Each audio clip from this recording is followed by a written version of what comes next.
anyone missing from all the flights? You know what the status is?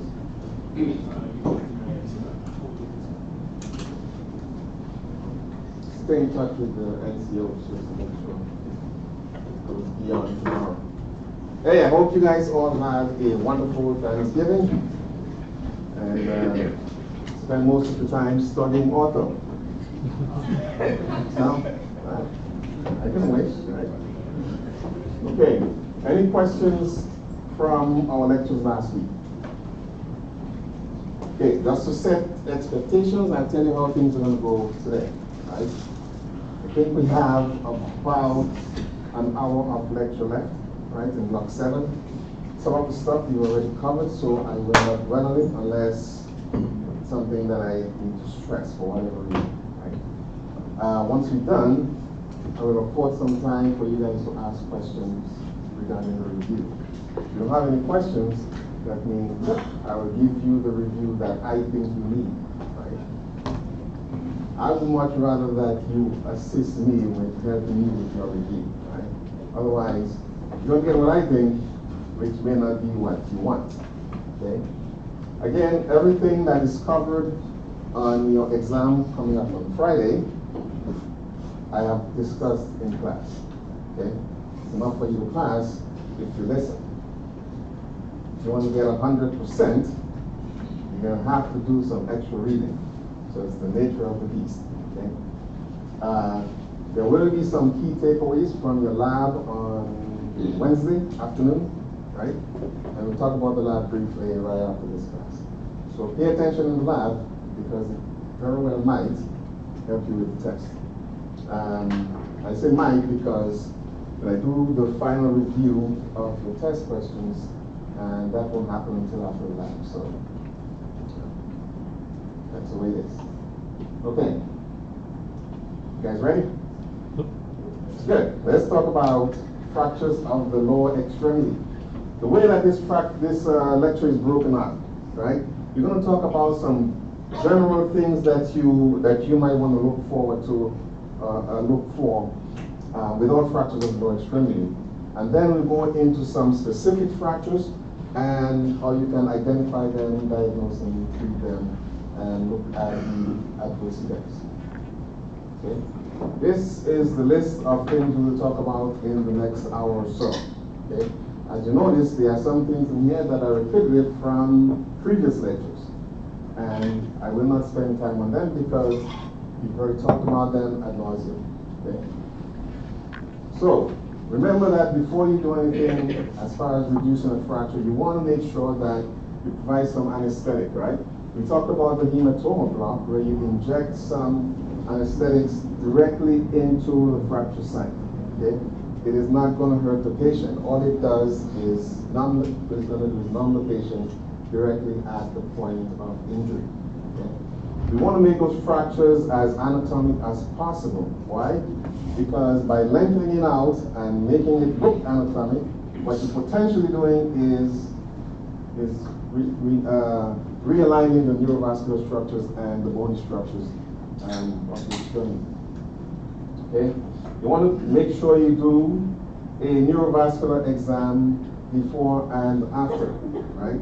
You do it before, just so you know the neurovascular status, and you do it after to confirm and to make sure that you did not damage something when you did your reduction.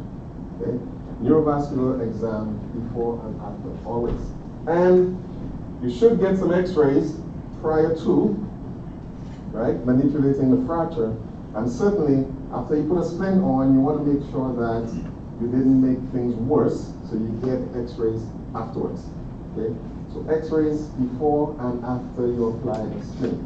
If you are in your clinic and you decide you want to splint an extremity for whatever reason, please get some x-rays afterwards. And please check neurovascular status afterwards, always. Okay. There are two different ring structures, right, or ring-like structures in the body.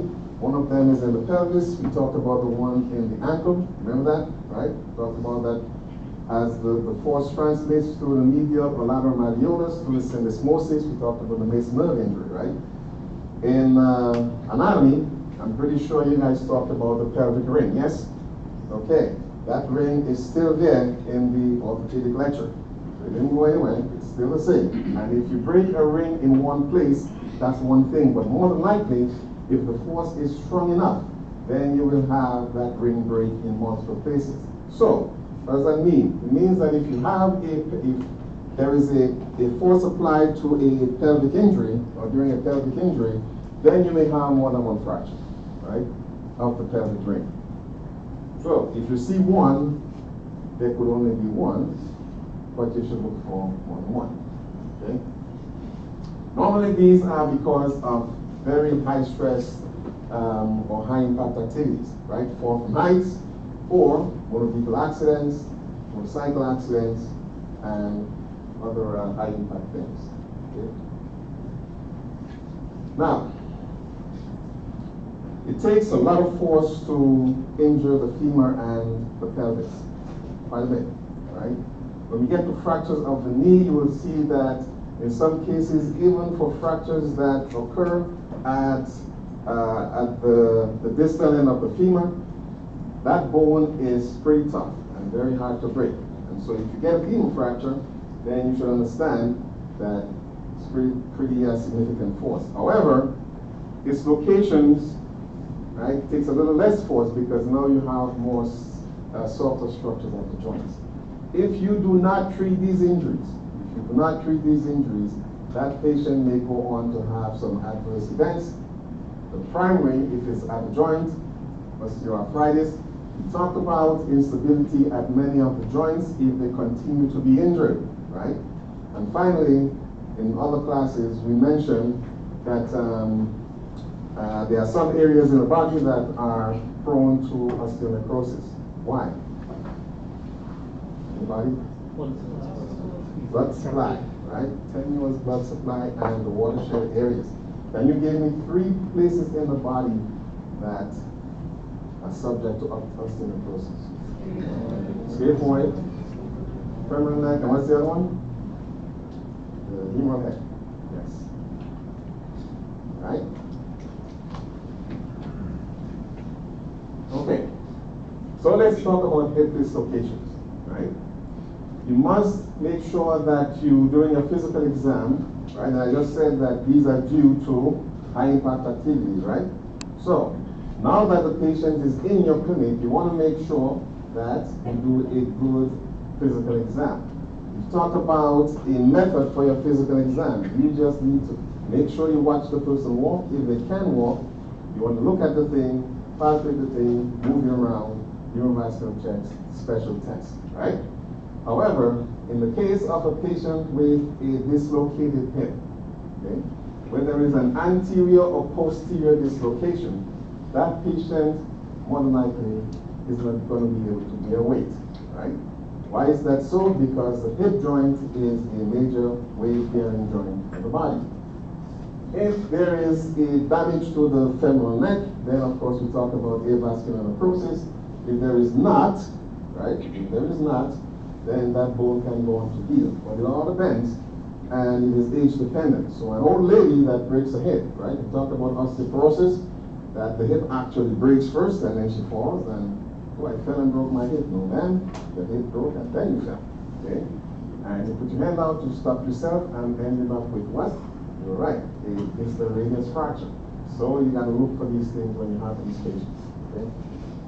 Patients that present with posterior hip dislocation, they may complain of pain along the sciatic nerve, right? We'll talk about the orientation of posterior hip dislocations in a minute, right? And then it will make a little more sense to you. If it's anterior hip dislocation, right, you would expect they would have femoral nerve problem, right? If you think back into anatomy, the posterior, the sciatic nerves, right, runs from posteriorly along the back of the leg, right? Whereas the femoral nerve is the one that feeds the front of the leg, the quadriceps. Okay? What are the nerves that run along the knee? Anybody?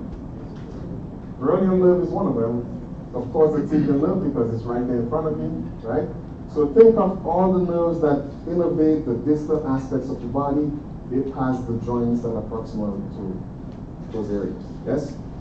Okay. Same as the tendons, same as the ligaments. Now you guys got about that, but you need to remember. Okay. Remember that the femur, the femoral artery, also can be subject to damage if there is a hip dislocation. Okay. Remember that picture I showed you of the anterior knee dislocation? I think it was, right? Switch the picture up, but it may have been either anterior or posterior. But there was a knee dislocation that I showed you at some point. Yes? Okay. And I told you that if you have that type of dislocation, the popliteal artery is always at risk. Yes? Yes. Okay. If you don't remember, just shake your head and give me a maybe I remember, maybe I don't. Okay. All right. So, X-rays. If you take one view of an X-ray, or one X-ray view of an extremity, sometimes that is just not as good. Okay? I will encourage you always take at least, at a minimum, take 2 views, perpendicular to each other, right? If at all feasible, get 3 views. Okay. There may be some special views that you have to take. We talked about some of these before. We talked about the Mortis view. We talked about inlet and outlet views. We talked about the Harris view. We talked about sesamoid views when we talked about sesamoiditis. Okay? Nothing new here. Now, when you're looking at the pediatric hip, right? If you're taking frog leg views, sometimes that can cause dislocation, right? Just because of the way that you have to orient the patient. Okay? There are some instances where I specifically mentioned that you would want to get an MRI when an X-ray is not as clear, as explicit as possible, or does not give you the information that you want. In other cases, you have to get a CT scan, right? Most times, for most fractures, if the X-ray cannot tell you what you're looking for, especially if it's a fracture of a long bone, then CT is your best friend. And the MRI, the CT scan is your best friend. For most long bone fractures, okay, the next step up from a X-rays is the CT scan. Okay. Certainly, if you're looking for a step off at the joint, except where we talked about in the previous classes, then use the CT scan. If you're looking for soft tissue injury, you'd rather use a CT or an MRI? MRI. That's it. Okay. So, imaging, right? These times are not scientific, right? They're scientifically based, but they're relative times, right? And we talked about when a patient presents with what seems to be a fracture, but there is no fracture line, then you send them to, you rest the extremity, put them in a splint, maybe, have them return, right, 10 to 14 days later, and repeat the X-rays because there is osteoplastic and osteoblastic activity, fracture line, you see it on X-ray. Remember that conversation? Okay. So that's why X-rays a couple of weeks later tend to show us if there is, tend to be good if there is a fracture. I told you that bone scans are very sensitive, but they're not scientific, right?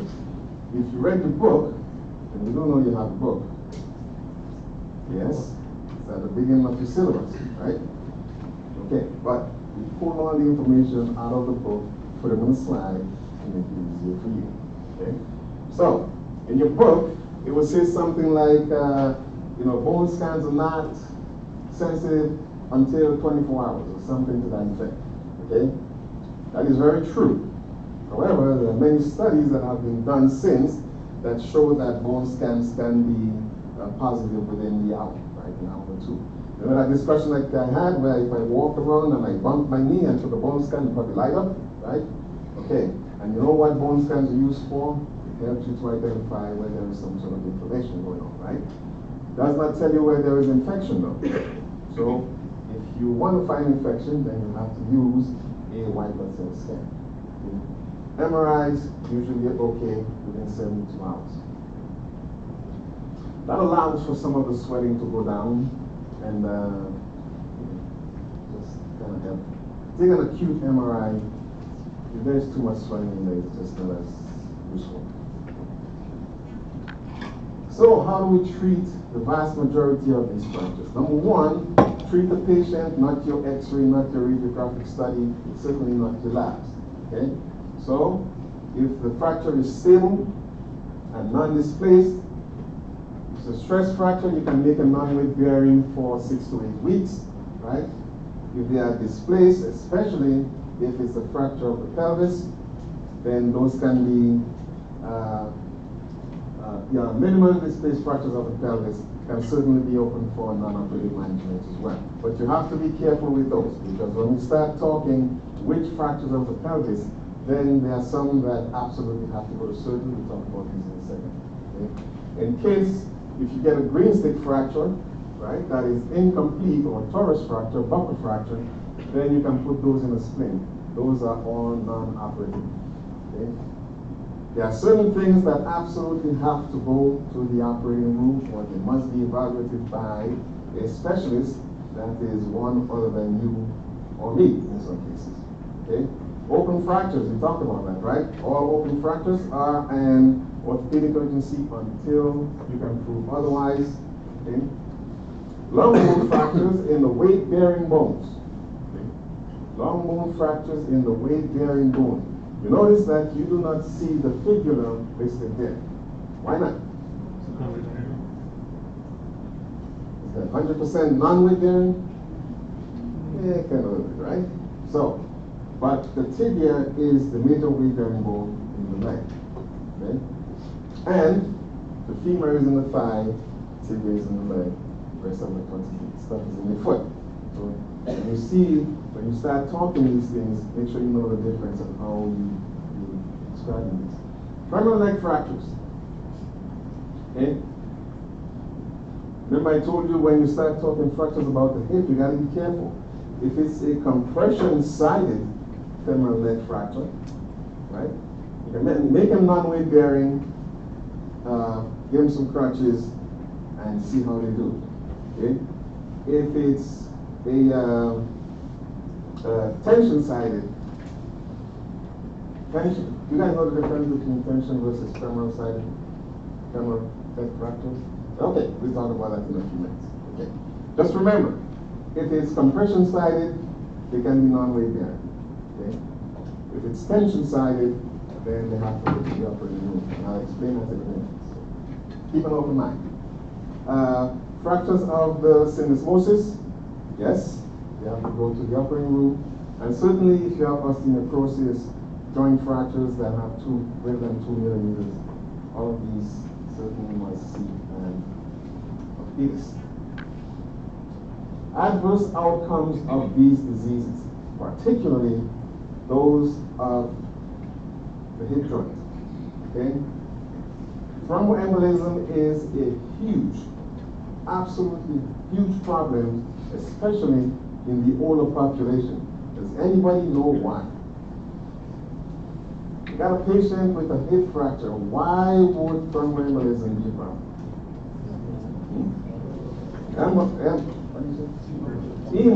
Immobilization. Really?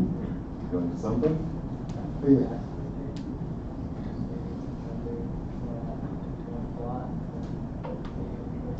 So they're more apt to form clots than a younger person. Younger persons can form clots too. So that's close, yes. The word that starts with S, it is synonymous with sedentary, stasis, right? So, in patients with fractures about or dislocations, right, about the pelvis, they cannot walk, they cannot move, right, especially the elderly, and therefore they're simply lying in bed. And we have all the other things like, you know, the curious ulcers, etc., etc. But thromboembolism is a problem because of stasis. Then they throw clots, right? You guys are right. travels through the bloodstream, then they have DVTs, and then they die, right? Very quickly. What we try to do is to get these guys to the operating room to prevent that from happening so that they can get up and walk around. Okay? Post-op, we try to get them moving as soon as possible after surgery.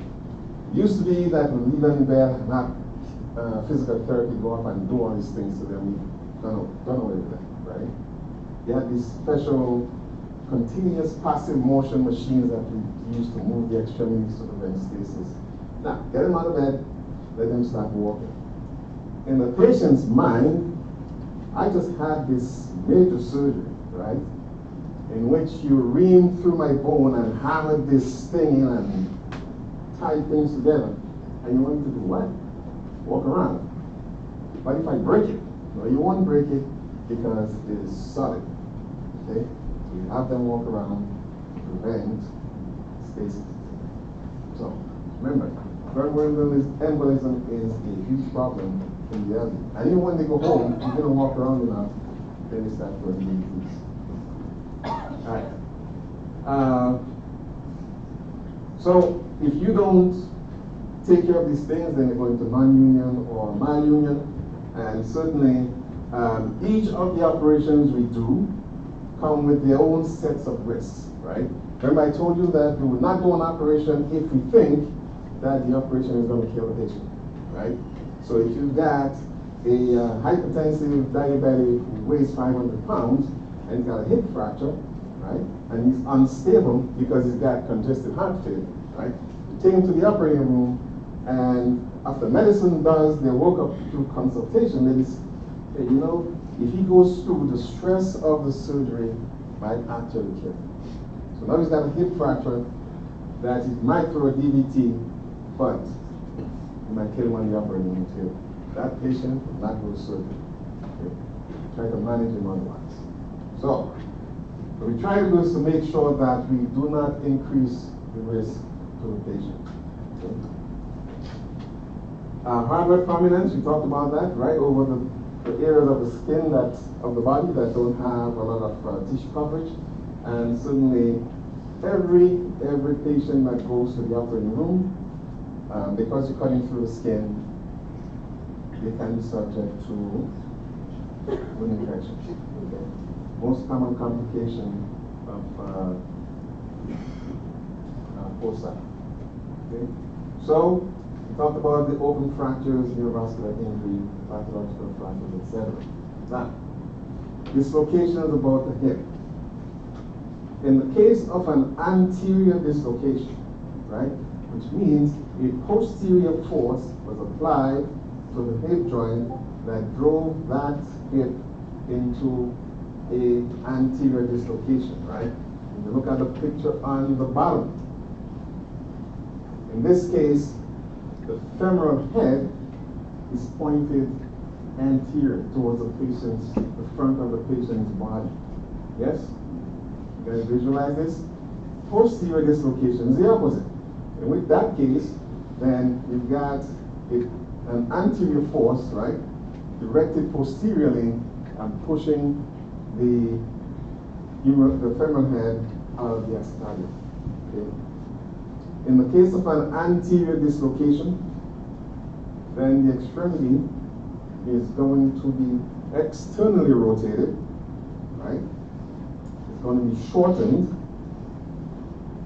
externally rotated, and shortened. Okay? Shortened meaning that it's going to be shorter than the other leg. Okay? In the case of a posterior dislocation, then it's going to be, and for the anterior dislocation, an abducted, right? In the case of a posterior dislocation, it's going to be adducted, which means that it's going to be bent towards the midline of the body, shortened, and internally rotated. Okay?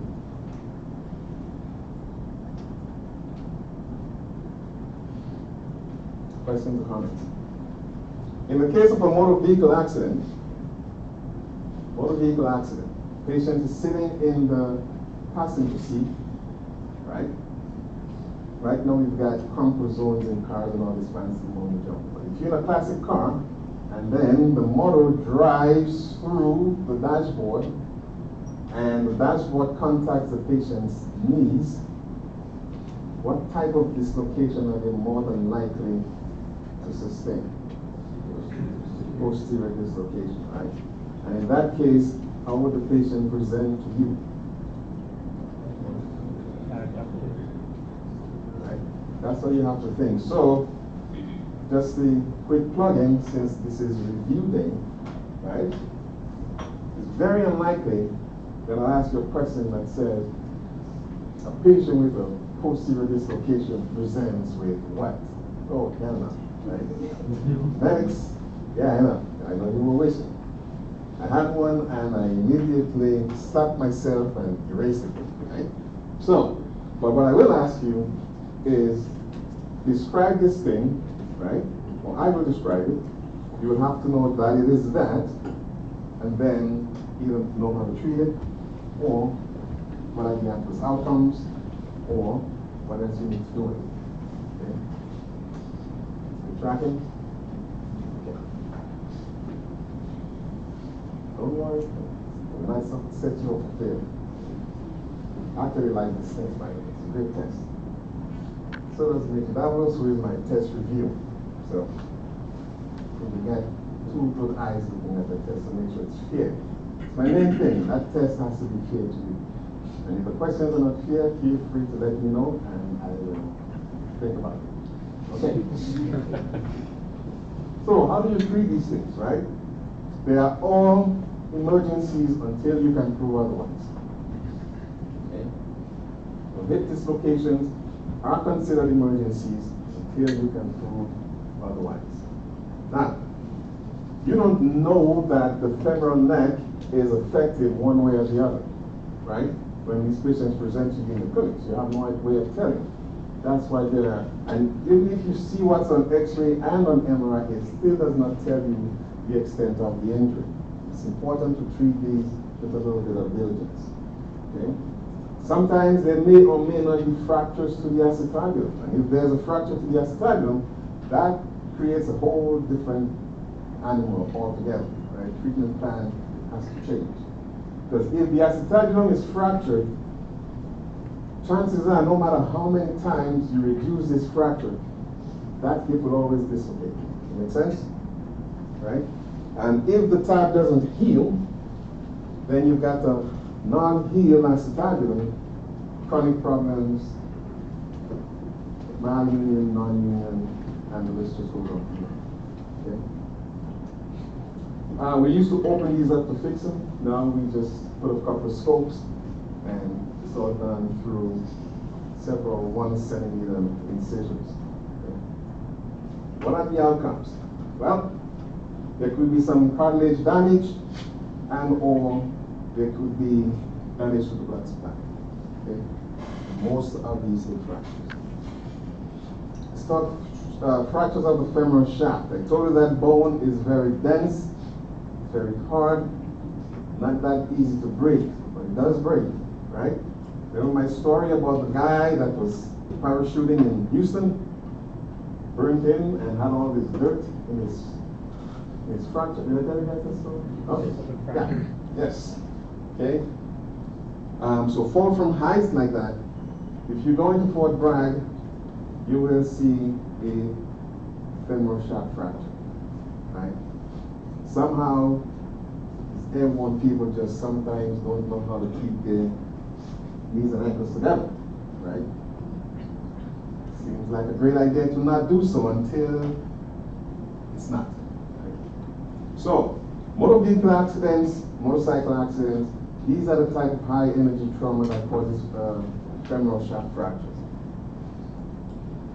In your sets, kits, and outfits, you will have the traction splint, which you attach if you do it right, and it will get the leg out to length, right? And all that is taking these things, stretching the soft tissue so it looks more like a leg. Painful for the patient? Yes. Okay. Necessary for the patient? 100%. If you put this thing on wrong, that's a problem. Okay. So, How do you treat them? Immediate splinting in your traction splint. Sometimes we do skeletal pins where we just add the traction at the end of the bed once in the hospital. But just understand that it takes a lot of force to break these. You have to look for additional injuries, and skeletal traction is the way to go. Okay? One of the most satisfying orthopedic surgeries, in my opinion, ever, is the placement of that long rod that you see. Right? It will make you sweat because you have to hammer that thing in, and sometimes it just does not want to go. It's great for the patient. Okay. When you're looking at fractures of the pelvis, I told you that the pelvis tends to break in more than one place, right? More than likely. There can be individual fractures of the pelvis, but however, if you got a fracture of the pelvis ring and the acetabulum, then that creates a different category of injury. Okay? If this occurs in a low energy situation, in a patient who is osteoporotic, right, you have to start looking at other comorbidities, right? If this happens, same scenario, okay? Low energy situation, but in a younger person, then you have, especially if that female is a female and that female is athletic, then you start looking at the female athlete triad, right? What is one component of the female athlete triad that can lead to fractures? Malnutrition. All right, we'll get there in a minute. I have to talk to you. We just covered this in what? Women's health? Last block? GI? The triad was mentioned, but not required. We were told to know about it for awareness. That was it. I just went on the assumption that you do this. Okay, I will talk about it. Okay? It's important for you to know. Because it is, I don't think it's as common now because we've improved nutrition for our soldier athletes. But it used to be common when I was growing up as a young soldier. Didn't know what it was until later on. Okay. If it's unstable fractures like these, you can lose a tremendous amount of blood in the pelvis. Okay? So if this is a trauma situation and your patient has, you do your secondary survey, your pelvic rock, you feel crepitus, okay?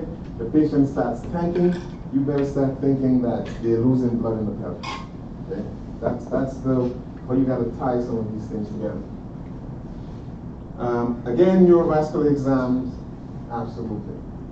In some cases where you see blood at the meatus or unexplained blood at the anal cavity or in the vagina, then start thinking that they've got a pelvic injury.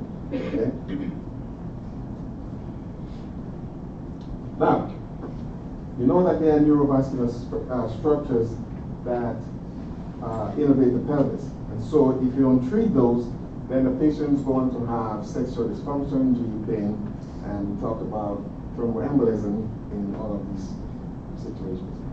I mentioned earlier in one of our blocks that I will show you a picture of a 3D reconstruction. This is where you take, that's a picture on the right, where you simply take a CT scan and it reconstructs into this thing, right?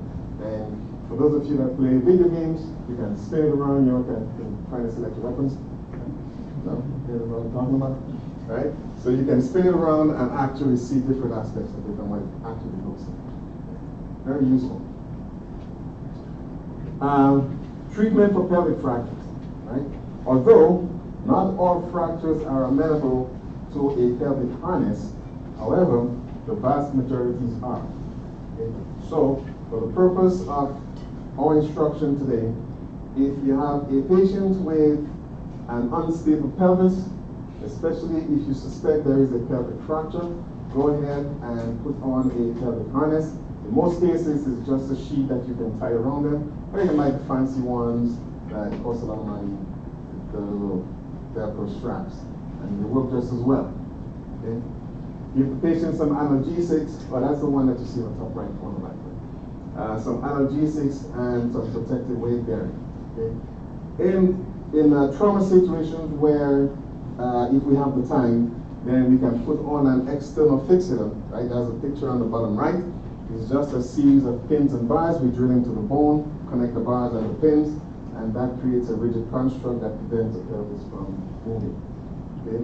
If you get into ortho, you will become very familiar with putting on these things. Okay? Served us well when we went to operatively, plates and screws, make sure we maintain hemodynamic stability. Okay?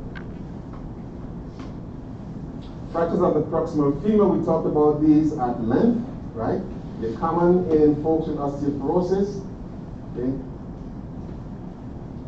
If the patients are relatively sedentary, and they have been sedentary for a while, which means that their bone density is down. They don't need to have osteoporosis. Right? But if they have low bone density, they can also be subjected to some of these fractures. Okay?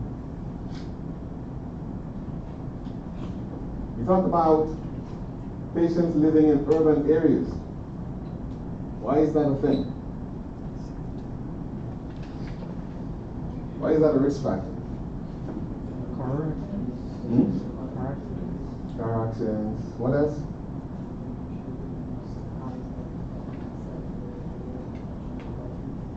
Some of these, right? Falls from heights, that kind of thing. And just get into that. That's where I was going initially. Just the fact that they live in these dense urban areas makes the likelihood of them getting into motor vehicle accidents, etc., more likely. The other part is that for a lot of these folks that live in these urban areas, in a lot of cases, generally speaking, we have access to more things that prevent them from going outside and go running around. Okay? And so their bones are less dense. Yes. In the absence of treatment, there's a very, very low 1-year mortality rate. Okay? So these patients will potentially die 10 to 30% if these fractures are not treated. Okay? Take a quick moment to look at this picture on the right side. Okay, so it says proximal shaft fractures. Okay, you see the subcapital region, you see the femoral neck. Okay, subtrochanteric region, and where you see these zigzag red lines are some of the areas that the femoral neck tends to break. On physical exam, just make sure that you do things that we talked about before, right? If the patient presents with the leg shortened and internally and or externally rotated, then have a high index of suspicion. Okay? There are cases where you won't see either one of those, and there may be some dislocation happening, but it's not as pronounced, right? One thing you can do is ask the patient to do a straight leg raise. Okay? It's not 100% definitive, but if it cannot, then that's even more reasons for you to suspect. How do we treat proximal femur fractures? Because it is a long bone and a major weight-bearing bone in the body, then those are amenable to surgery. Okay? Most of them are treated with surgery just because there's just a high risk of if you don't treat them definitively. Okay?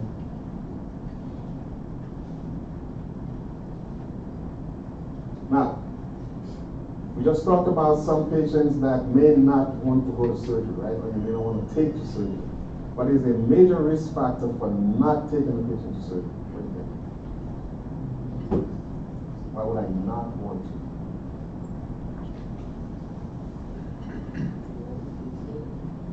Not too old. I'd like to say you're never too old to.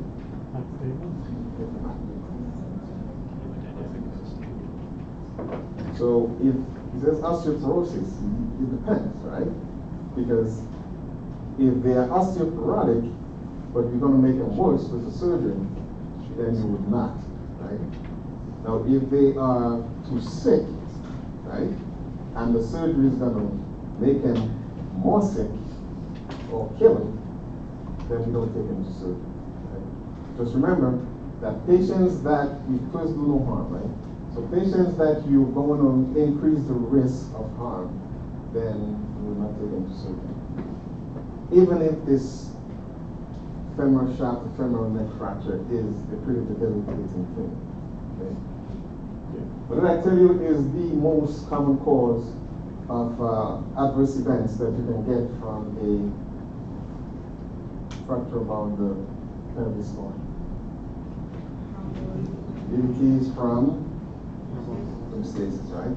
So, whatever it is. Okay. I didn't mention decubitus ulcers, right? Because laying in bed, they can't move. Then they have these pressure ulcers, especially if they are grossly overweight. Okay. And as they lay there, if you don't do physical therapy, then they have muscle wasting, right? Have you ever had an injury? If you've ever had a cast, right, on your leg, as soon as you take it off and you look at the casted leg versus your other leg, and you just wonder what the hell happened, right? You lose quite a bit of muscle mass, even in a couple of weeks. Okay? So deconditioning is a real thing. Okay. We try to fix these within 48 hours, by the way, right? Because after 48 hours, the risk increases, right, for all the bad things we talked about. Stress fractures of the femoral neck. Okay. So I mentioned compression-sided versus tension-sided stress fractures. I want you to picture this in the sense of a bending anything. Okay? If I were to take this, bend it like this. Okay? The top side, okay, is my tension side. This is the side that's in tension, which means that what's underneath is the compression side. Bones are stronger in compression and weaker in tension. So if they're under tension, it's more than likely to break.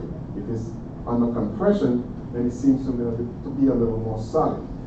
So, given that reasoning, if I have a tension-sided stress fracture, okay, is that more or less likely to transition to a complete fracture?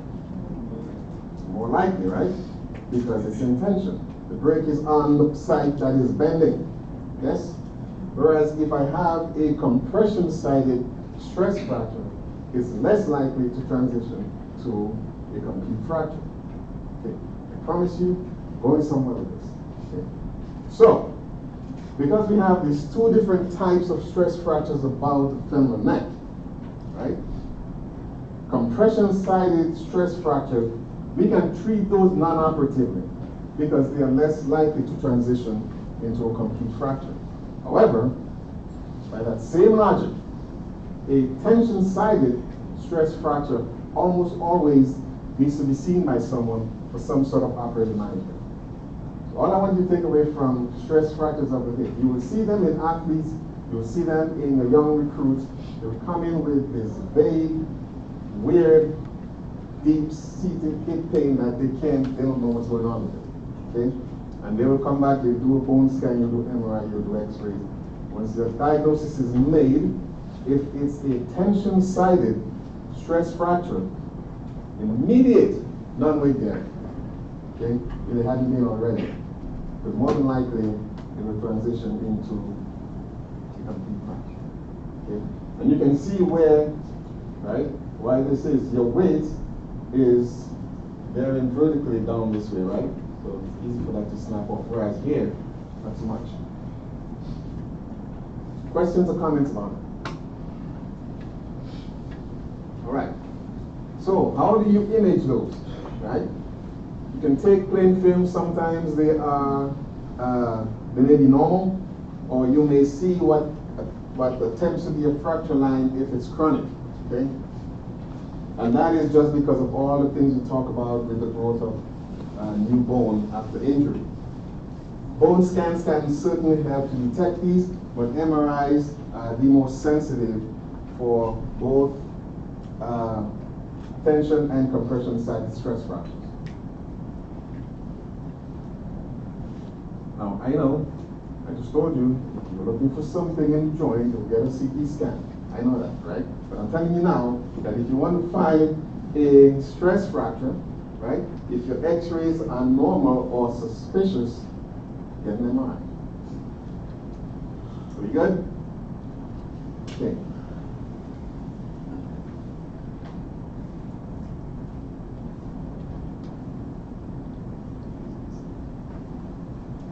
And we talk about treatment, right? So, in the case of non-displaced compression-sided, right? Because bones are stronger under compression and weaker under tension. Okay. So if they are compression-sided, non-weight bearing, you can put them on crutches, and follow them with X-rays. Okay.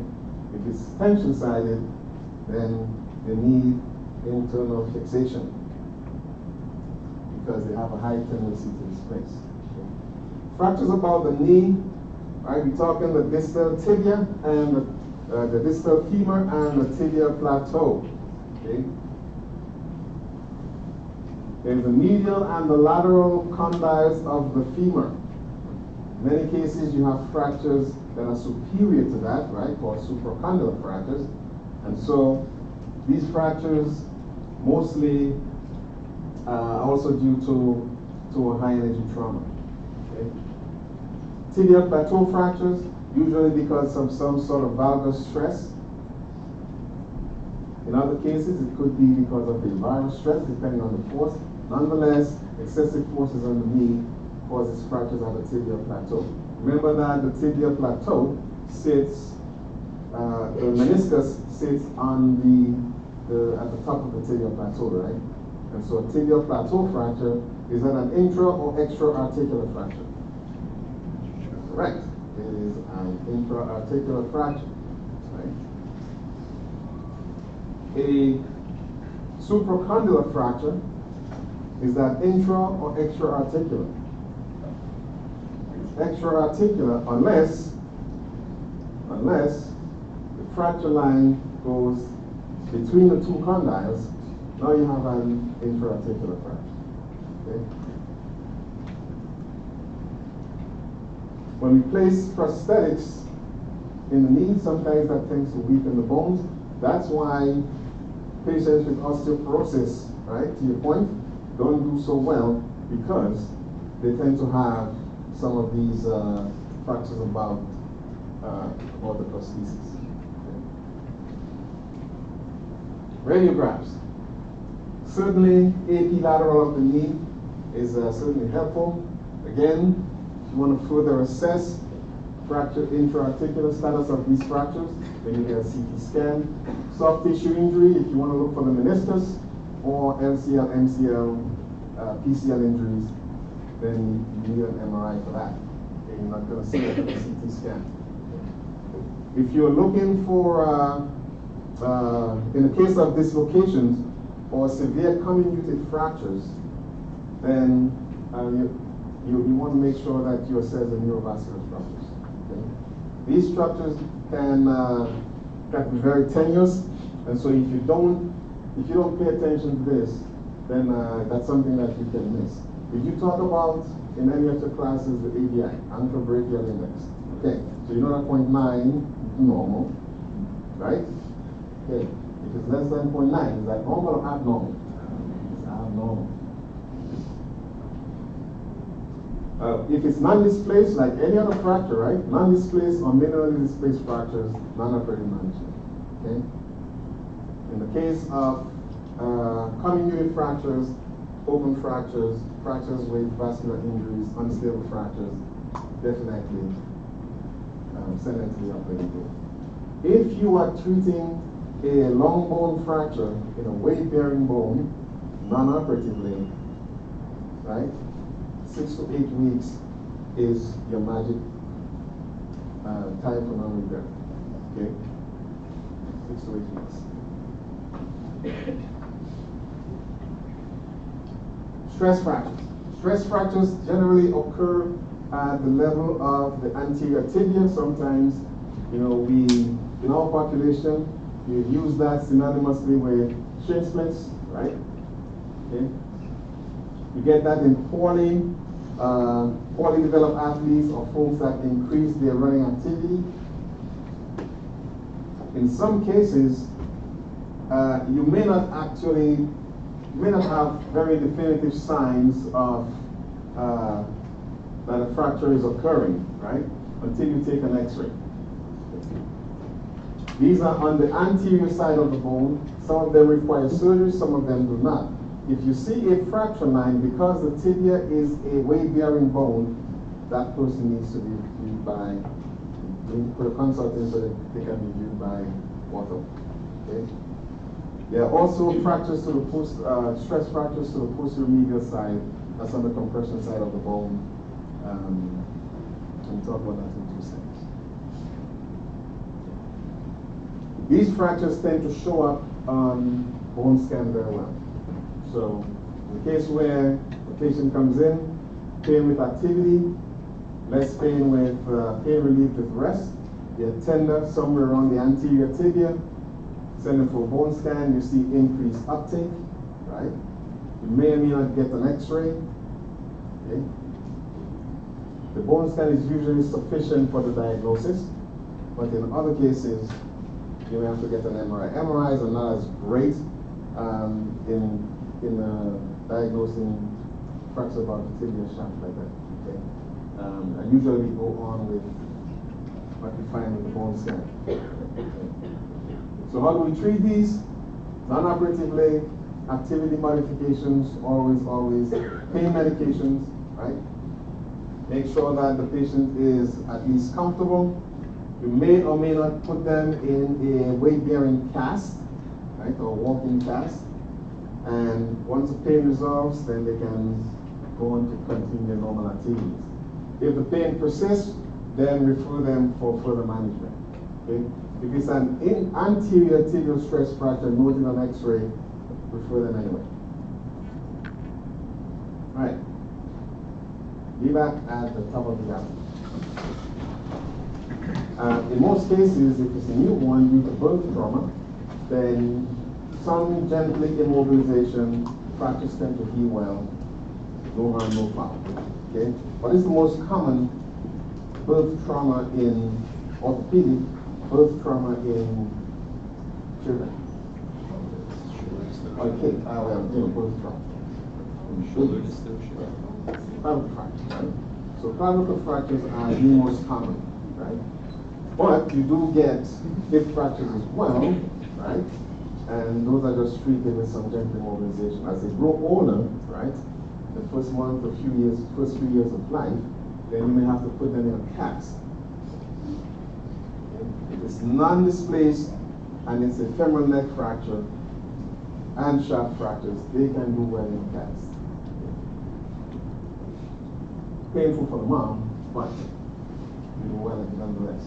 It's only operative if it's displaced and it involves either the greater or lesser trochanter, if it's comminuted, and then of course, if it's in the physes, that kind of stuff. Okay? Key takeaway from this. So, non-displaced fractures, just like any other fracture, you can treat them non-operatively, especially in newborn. But if it's displaced, kids are older, then you definitely need to get them seen.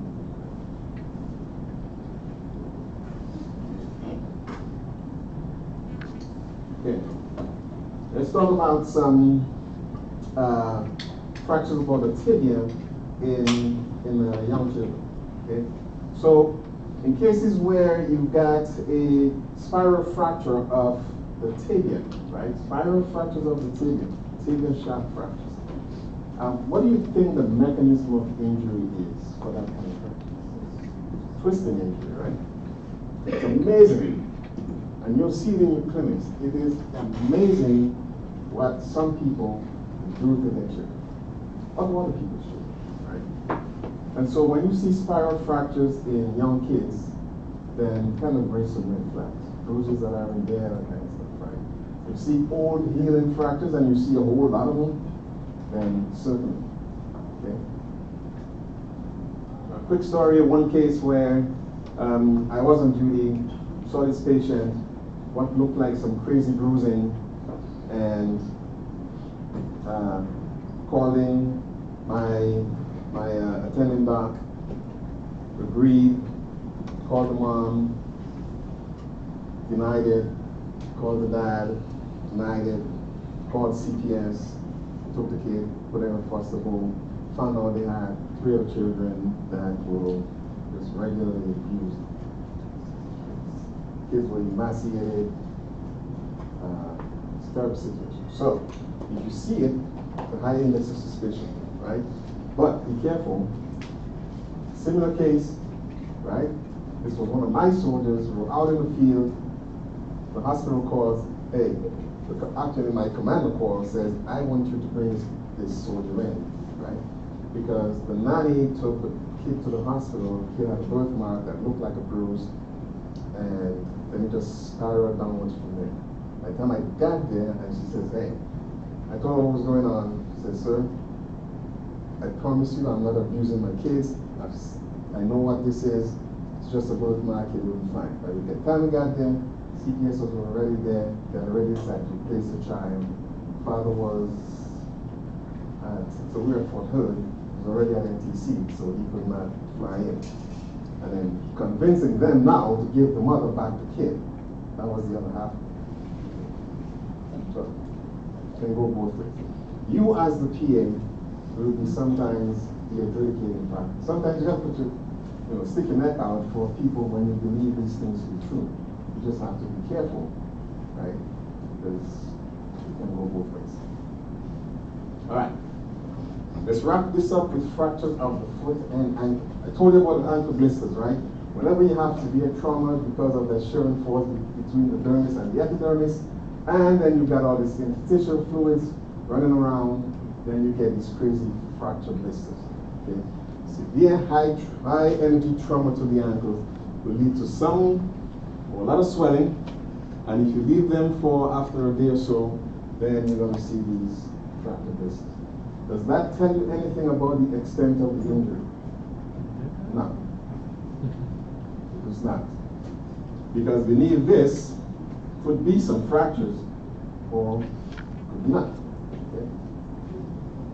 You will see cases in high energy trauma where you have a foot that kind of looks like this, and then you don't discount that foot and say, hey, maybe we should just go for an amputation. Nope, because Ortho can do some wonderful things and put this back together. I do not have the post-op pictures of this. It's on my drive somewhere. But we took this thing to a foot that can fit into a shoe. Okay? So, cases you tend to deal with in Ortho. Okay, we talked about the midfoot, the hindfoot, and the forefoot. If you have a dislocation about the midfoot, right, it's a different mechanism of injury and treatment than if it is in the forefoot. Okay, so we talked about the Lisfranc joint, we talked about the Chopard joint. The Lisfranc joint is that joint between the metatarsals and the intermediate, middle, and lateral cuneiform, the first, second, and third cuneiforms. If there is widening of the joint space between the cuneiform and the first and second metatarsals, then we consider that to be a Lisfranc injury. It's usually due to some shearing forces at that location. Okay? It's critical and can lead to some instability at the forefoot. So, Lisfranc, second TMT space. How do you assess these? Well, if there is widening of that cuneiform, will you likely see that on standing films or on weight-bearing or non-weight-bearing films? Okay, easy answer, because I told you, right? You're going to get plain films of the foot, get weight-bearing films. In some cases, there could be an avulsion, right? This is readily diagnosed on X-ray, but in some cases, you may get a CT on MRI to look for softer structures. However, weight-bearing films will tell you if there is a Lisfranc injury. So, widening between the medial cuneiform and the second metatarsal, Lisfranc injury until you can prove otherwise. Okay. How do you treat injuries to the forefoot? Number one, put them in a hard sole shoe, right? The hard sole shoe, that is akin to trying to splint, right? To splint the forefoot, okay? Or you can put them 6 to 8 weeks in a non-weight bearing cast, depending on the extent of the injuries. If that patient requires an operation, then you can go in and put some plates and screws depending on what the injury is. Okay. So if there's a dislocation of the joint, you don't see any fracture lines in there, right? All you see is some instability because there's widening of the joint space, no fracture lines. Nonetheless, it's unstable, right? If there were fracture lines, then more than likely they could, based on the extent and displacement of the fractures, then they get operative versus non-operative management. Does that make sense? Questions about that?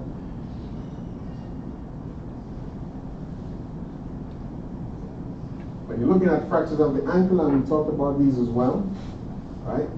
Lateral malleolus fractures, isolated, non-displaced lateral malleolus fractures, extremely common. When you do your exam of the foot, you don't only check the lateral malleolus, right?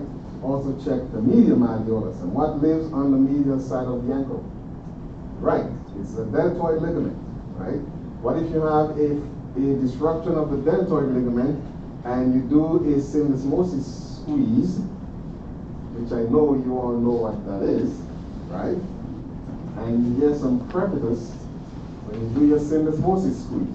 What is your next step?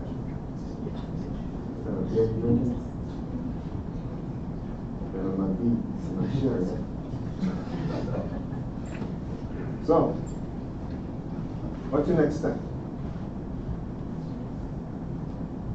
Can you repeat the question?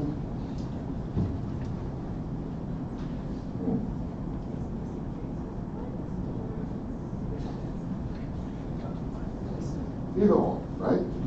Get an X-ray. What if you don't have an X-ray, right? That tells you what's going on. Remember, your patient comes in, you're doing your physical exam, okay? You attend on the medial side, you do a syndesmosis squeeze. What are you thinking?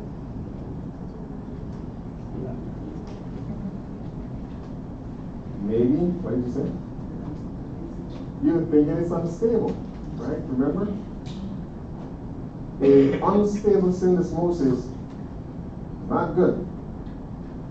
And you pair that with a deltoid ligament tenderness or deltoid ligament disruption, that's a problem, right?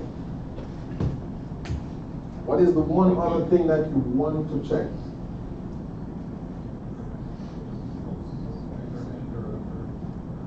Hold that thought. I'm not asking you yet, right? Check your pulse, yes.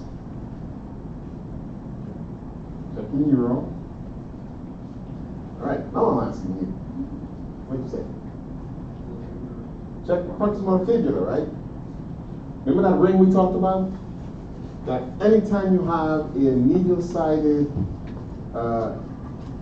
eversion ankle sprain that affects your deltoid ligament, particularly if the syndesmosis is disrupted, you have to check to make sure you don't have what type of injury. Starts with an M. It's a nerve injury. All right. You are going to need a glad you done more. All right. Any questions about it? On the lateral side, inversion injury, which ligaments are you stressing and potentially compromising? ATFL, the CFL, right? So, how do you treat those, right? How do you treat your ankle sprain? Great answer is it depends. Depends on the extent of the injury. Not because a patient has lateral and medial side tenderness means that they have an unstable ankle. And unstable or stable ankle injuries can be open to non-operative management, right? So, if they have a proximal tibia fracture or Mason nerve injury, especially if the deltoid ligament and the syndesmosis is disrupted, then that's a surgical consult until you can prove otherwise. Okay? So if the injury is stable 4 to 6 weeks in a weight-bearing cast, if it's unstable, right? If it's unstable and the fractures are non-displaced, it's a toss-up. It's unstable and the fractures are non-displaced, it's a toss-up. Err on the side of surgical management or consultation for all unstable fractures or dislocations of the ankle. Because what are the adverse outcomes of not treating, of improper treatment for ankle injuries? Chronic instability, osteoarthritis, and the list goes on, right? Now, if you have unstable and displaced fractures, every that has to go to the OR. Fractures of the talus and the calcaneus. I told you about our San Antonian friends that just seem to like to jump off the bridge, right? Or the overpasses, or friends from Brooklyn. I forgot San Francisco. We from California, I didn't mean to leave you out, but they do like to jump off the San Francisco bridge as well. Okay? And these injuries tend to have some lower extremity, these patients tend to have lower extremity injuries, and they also tend to have spinal injuries as well. So a corresponding injury in a patient with a high MG, fall from height, calcaneus or talus fracture is to look for spinal injuries. Okay? There are other injuries that are non-orthopedic in nature, right? We're not going to talk about these. Sticking straight to what's also related. And if you see a patient with a compression fracture in the face of a talus or calcaneus injury, the extent of the compression fracture is what determines its level of treatment, right? Remember the lecture? Right? Okay.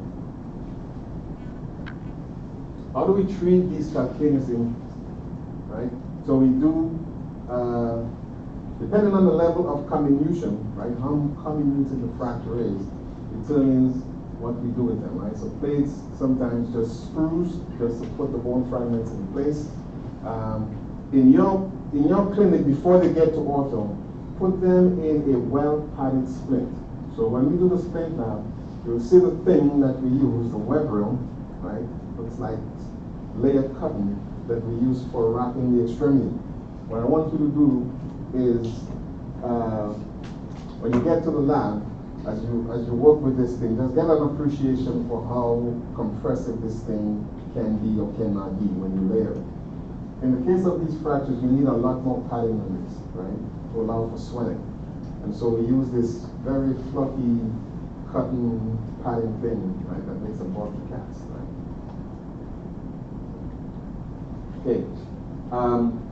Any fracture of the calcaneus, right, displaced, non-displaced, comes out to ortho.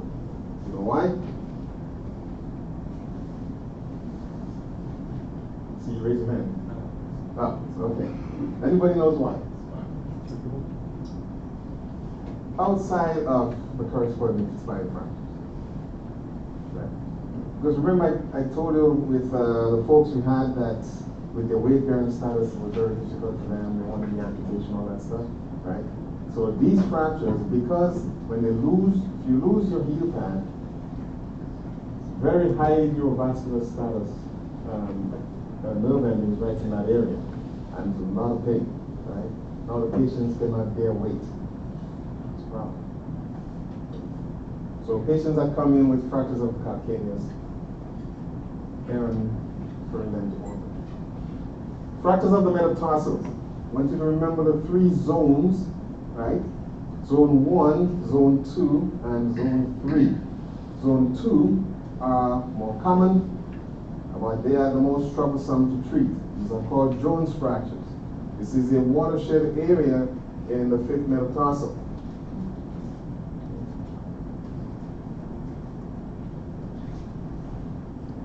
Most of these fractures will heal with some non-operative management. However, some zone 2 fractures require a little more tender loving care than the other fractures. Okay? You may see some avulsion fractures at zone 1 as the peroneal tendons pull that piece off, right? Remember, we talked about where the peroneal tendons attach, that is at the base of the fifth, right? You may see stress fractures along the fifth metatarsal shaft. And in those cases, non-weight bearing or reduced weight bearing and pain management. Okay? If there is a non-union in any one of the zones, then that gets referred to orthopedics.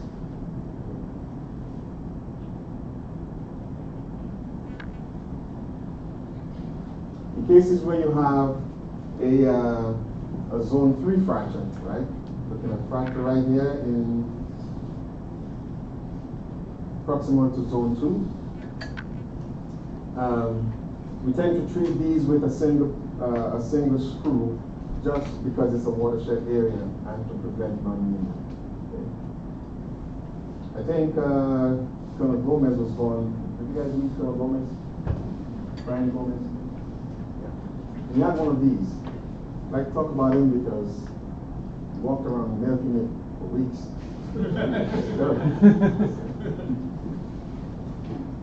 You're running thing. You're great, man. Excellent year. He's good milking it. I don't know. It's terrible. It was just a bad situation. Okay. Sometimes if these fractures are displaced, then just be sure, right? All displaced fractures, like I told you, right? They need to get seen by someone. Okay. Referral, so there can be compartment syndrome in the foot. And so if you have acute fractures of the foot or multi-metatarsal fractures, then obviously these will get seen by orthopedics. Okay.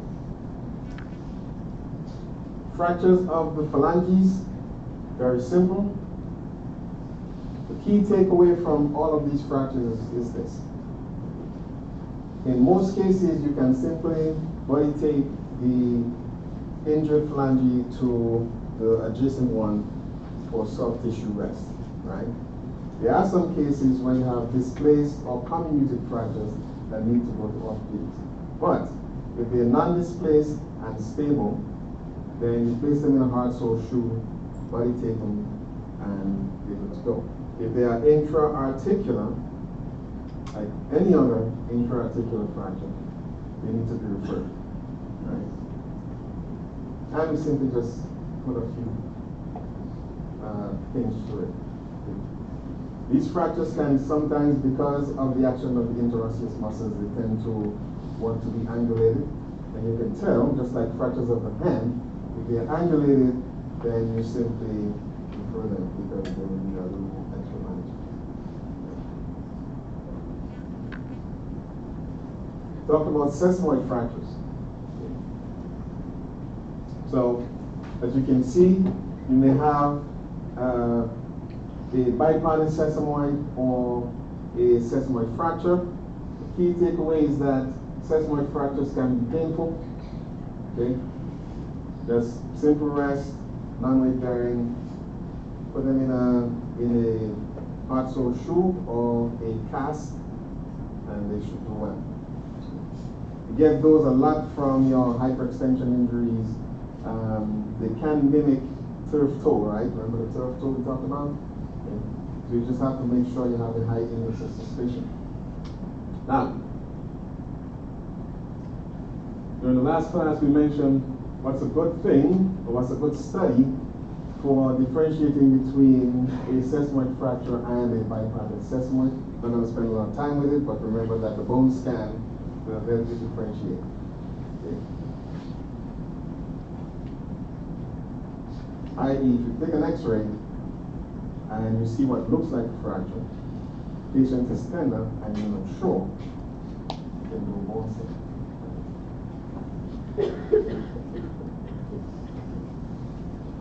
And again, for these non-operatively, put them in a cam walker or roomy toe box shoe.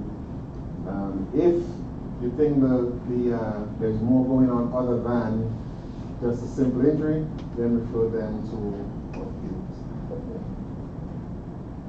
The absolute, or one of the greater adverse outcomes from greater toe fractures or injuries is hallux rigidus, right? Because now you've got adhesions, you've got calcifications, chronic pain, and suddenly you can extend the great toe.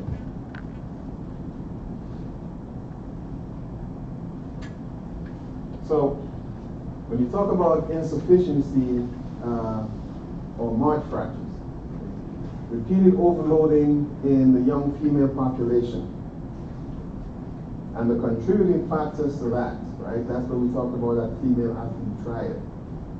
And I had a slide in there, I'm glad that it showed up. So, the women who are at risk are, now as young active duty females continue to work out, right?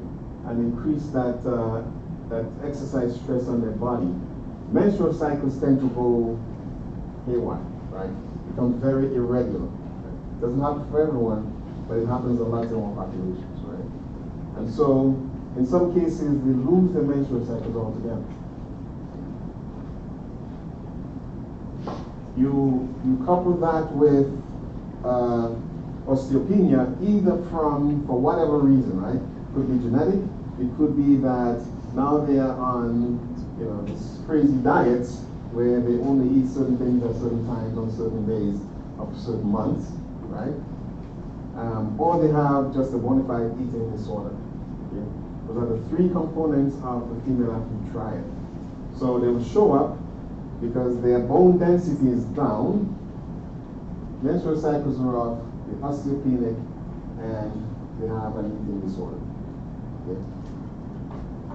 You have to be able to just have an index of suspicion, notice it, and if they show up with fractures of the second or third metatarsal, then that's an indication. Okay? Questions about that?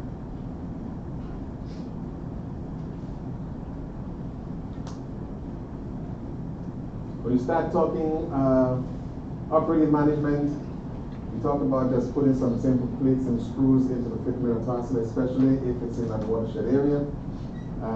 Calcaneus and fibular fractures, do weight bearing as tolerated.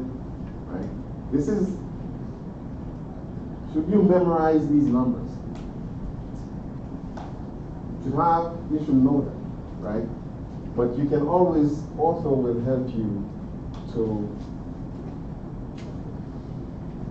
give you a good idea as to how long you want to keep them in a splint or cast, right? But what you should know about it is whether they should be non-weight bearing, weight bearing as tolerated, or full weight bearing. Okay.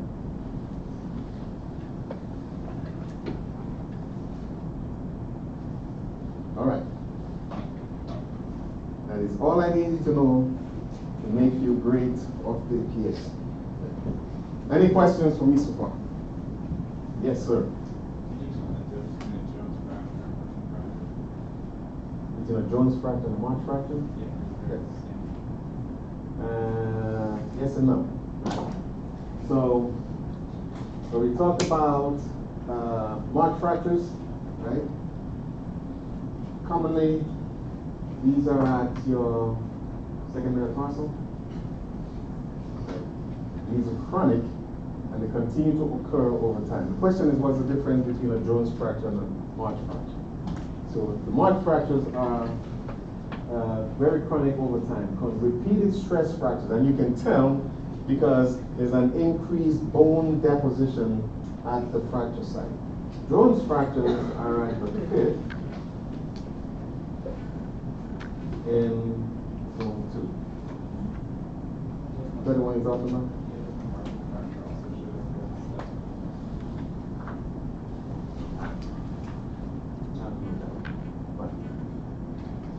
Take my word for it. I'll fix the slide. So, you can have stress fractures, I think that's what you probably know. You can have stress fractures at the fifth metatarsal shaft, right? At the diaphysis. You actually get those a lot. These called Dancer's fractures, or March fractures. So, and again, we try not to apply these acronyms because we used to use them before, kind of moving away from that. So yeah. So stress fractures of the fifth are Dancer's fractures. But they all is the same principle, right? Repeated stress fractures increase bone deposition. Eventually the bone is going to give way because it can't keep up with the osteoclastic and osteoblastic activity. Translates into a full fracture, and now you've got more problems.